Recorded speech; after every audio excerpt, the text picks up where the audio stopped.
গ্রাহকদের আস্থা ও সন্তুষ্টি অর্জনে গ্রাহক সেবা সপ্তাহ পালন করছে এক্সিম ব্যাংক।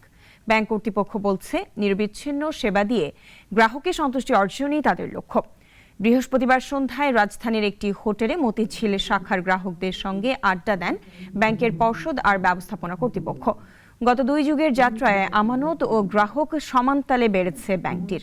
সম্প্রতি ব্যাংকটি সাবেক চেয়ারম্যান নজরুল ইসলাম মজুমদারের একক নিয়ন্ত্রণ মুক্ত হয়।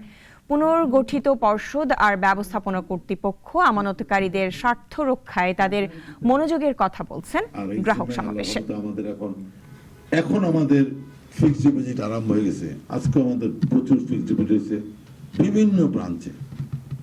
তো আল্লাহর রহমতে তার মানে কি, মানুষের একটা আস্থা ফিরে আসছে, দেশের একটা স্বাভাবিকতা ফিরে আসছে। নট আস্থা এক্সিম ব্যাংকের প্রতি, দেশেরও ডে বাই ডে একটা স্বাভাবিকতা আসতেছে।